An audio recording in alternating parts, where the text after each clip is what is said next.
नमस्कार, मैं डॉक्टर आरती Parakh, fertility specialist. पिछले 15 सालों में मैंने कई महिलाओं को उनके प्रेगनेंसी के सफ़र में मदद की है। आज हम जानेंगे प्रेगनेंसी के पहले ट्राइमेस्टर यानी पहले 3 महीने के बारे में, जो शायद सबसे नाजुक, संवेदनशील और बदलाव वाला पीरियड होता है।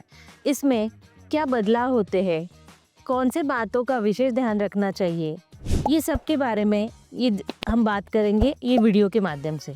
तो ये वीडियो आखिरी तक देखना ना भूलिए। पहला ट्राइमेस्टर क्या होता है? हम सबको पता है कि प्रेगनेंसी 9 महीने 9 दिन की होती है। उसमें पहला 3 महीना यानी फर्स्ट ट्राइमेस्टर या पहला ट्राइमेस्टर, ये समय रहता है शिशु के अंग डेवलपमेंट का। इसलिए जो भी चीज़ का हम सेवन करते हैं या कोई मेडिसिन लेते हैं, इसका शिशु के डेवलपमेंट पे असर हो सकता है। ये पीरियड में माँ के शरीर में बहुत सारे हार्मोनल बदल होते हैं। जो बीटा एससीजी हार्मोन शरीर में आता है, उसके कारण चक्कर आना, उल्टी या मतली होना, छाती में दर्द होना, पेट में पीरियड जैसा दर्द होना, ये सब नॉर्मल प्रेगनेंसी के लक्षण हैं। ये लक्षण अगर आपको ज़्यादा मात्रा में तकलीफ दे रहे हैं तो डॉक्टर को कंसल्ट ज़रूर कीजिए। इस तरह पहला ट्राइमेस्टर ये माँ और शिशु के लिए बहुत ज़रूरी होता है। पहले ट्राइमेस्टर में कौन कौन से टेस्ट किए जाते हैं? सबसे पहला टेस्ट होता है बीटा एससीजी, जो अपने को प्रेगनेंसी कंफर्म करने में मदद करता है। उसके बाद 15 दिन के बाद सोनोग्राफी होती है, जिस पे बच्चा और बच्चे की धड़कन दिखना, जिसको फीटल पोल और हार्ट बीट बोला जाता है, ये 100% प्रेगनेंसी कंफर्म करती है। उसी के साथ माँ की कोई इन्फेक्शंस की टेस्ट होती है, जैसे HIV, VDRL, HBS antigen, HCV। दूसरी टेस्ट होती है जिसमें माँ का स्वास्थ्य समझ में आता है, जैसे हीमोग्लोबिन, शुगर, यूरिन में कोई इन्फेक्शन नहीं है और थायराइड की लेवल, क्योंकि प्रेगनेंसी में माँ का थायराइड नॉर्मल होना बहुत ज़रूरी है बच्चे की ब्रेन डेवलपमेंट के लिए। तो ये सब टेस्ट से माँ और शिशु की डेवलपमेंट सही हो रही है कि नहीं, इसकी जांच की जाती है। फिर टेस्ट की रिपोर्ट देखने के बाद कुछ सप्लीमेंट्स दिए जाते हैं, जैसे फोलिक एसिड तो कंपलसरी है क्योंकि वो ब्रेन डेवलपमेंट के लिए ज़रूरी है। अगर आपका हीमोग्लोबिन कम है तो हीमोग्लोबिन की गोली ऐड करते हैं। थायराइड आपका एक लेवल से ज़्यादा या बहुत कम है तो थायराइड कंट्रोल की गोली हमें ऐड कर सकते हैं। फिर मल्टीविटामिन्स जो बच्चे के डेवलपमेंट के ज़रूरी है, D3 की सप्लीमेंट्स अगर डॉक्टर समझे आपके लिए ज़रूरी है तो वो भी ऐड होता है। उसके अलावा अगर आपको कोई प्रेगनेंसी रिलेटेड तकलीफ़ हो रही है, जैसे बहुत थकान महसूस करना, चिड़चिड़ापन, उल्टियाँ बहुत ज़्यादा होना, या ब्रेस्ट में हेवीपन, या पेट में पीरियड जैसा पेन होना, या वाइट डिस्चार्ज होना, इसी कोई भी लक्षण ज़्यादा प्रमाण में है तो उसको कंट्रोल करने के लिए प्रमाणित मेडिसिन दिया जाता है। उसके बाद कोई भी अगर आपको शारीरिक बीमारी है तो डॉक्टर के कंसल्ट के बिना मेडिसिन ना लेना, ये भी आपको समझाया जाता है। ऐसे ही खाने में हम क्या कर सकते हैं? तो खाने में अपने को पहली चीज़ें ध्यान रखनी है कि कोई भी बाहर की वस्तु अपने को नहीं खानी है, क्योंकि इससे इन्फेक्शन हो जाता है और इन्फेक्शन से माँ और बच्चे का दोनों का स्वास्थ्य बिगड़ता है।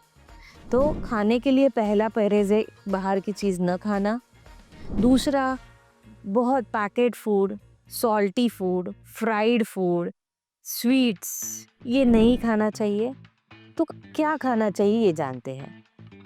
तो खाने में ड्राई फ्रूट्स, नट्स में 4 बादाम भिगो के, अखरोट, अंजीर, मनुका, ये आप अगर सुबह खाओ तो आपकी प्रोटीन्स, विटामिन्स और फाइबर्स की ज़रूरत पूरी करता है। फिर एक फ्रूट सुबह, एक फ्रूट शाम में आपका ऐसा डाइट रहा तो न्यूट्रिशन की मात्रा अच्छे प्रमाण में मिलती है। आप रेगुलर खाने में आपने दाल, हरी सब्जियाँ, स्प्राउट्स और दही छाछ, इनको समावेश करना चाहिए, तो आपका डाइट बैलेंस बना रहता है। अगर इस प्रकार आप प्रेगनेंसी का ध्यान रखोगे तो आपके 3 महीने स्वस्थ जाएंगे और बच्चे के और आपके सारे रिपोर्ट्स अच्छे से आएंगे। और एक खास बात कि कई महिलाओं को उल्टियाँ बहुत ज़्यादा प्रमाण में होती है, तो उन्होंने कुछ बातों का अगर ध्यान रखा तो उल्टियों का प्रमाण कम हो सकता है। जैसे कि सुबह उठ के ही आपने कोई तो ड्राई चीज़ और स्वीट खाना चाहिए, क्योंकि रात भर में आपकी शुगर बहुत लो होती है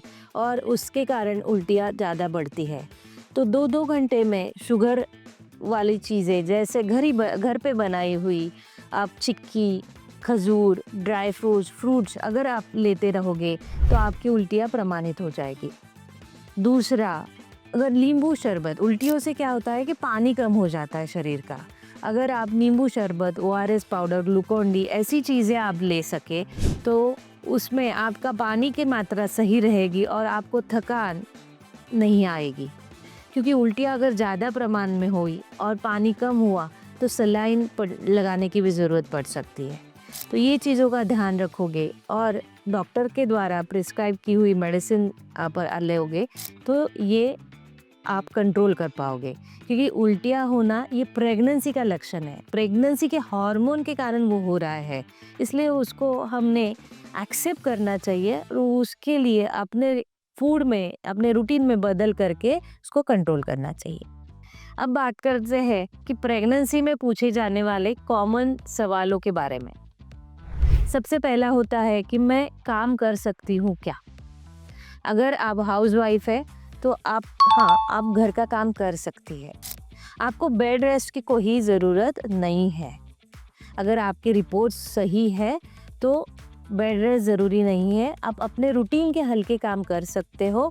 सिर्फ परहेज़ है कि बहुत जड़ वाले जिससे आपको थकान महसूस हो ऐसे काम नहीं करने हैं। 2 व्हीलर का ट्रैवलिंग ज़रूरत से ज़्यादा मत करिए। जो महिलाएं ऑफिस में काम करती है तो वो अपने ऑफिस रेगुलर जा सकती है। अगर उनका काम बैठ के है तो ध्यान रखिए कि हर 2 घंटे बाद उठ के थोड़ा सा वॉकिंग करना आपके लिए फ़ायदेमंद रहेगा। आप अपना डाइट का खाना साथ में लेके जाइए, जिसके कारण आपको बाहर की चीज़ नहीं खानी पड़े। दूसरा सवाल होता है कि क्या मैं ऊपर नीचे कर सकती हूँ क्या? तो हमारी सलाह रहती है कि आप स्टेयरकेस चढ़ सकते हो, पर दिन में 10 बार नहीं। आपके ज़रूरत के हिसाब से 1 या 2 बार आप ऊपर नीचे कर सकते हो। कोई भी काम करते हो इतना ध्यान रखो कि स्लो और स्टेडीली काम करो। बहुत घाई में कोई भी चीज़ करना गलत हो सकता है, क्योंकि प्रेगनेंसी में जो बीपी के चेंजेस होते हैं उसमें अपने को चक्कर आना, बैलेंस जाना, ये चीज़ें हो सकती है। तो ये चीज़ों का ध्यान देके ही अपनी सारी एक्टिविटी करे और एक्टिविटी हल्की रखे।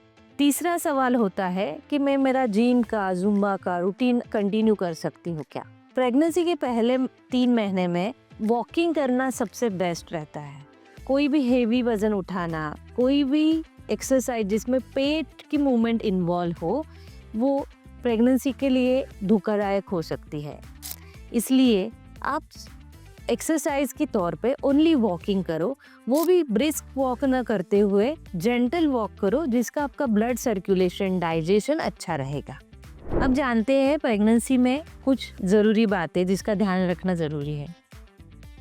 पहले तो अपना जो रूटीन है वो शांत और आरामदायी बनाइए। हर 2 से 3 घंटे में कुछ ना कुछ खाना ज़रूरी है। गूगल पे या ऑनलाइन सर्च करना बंद कर दीजिए।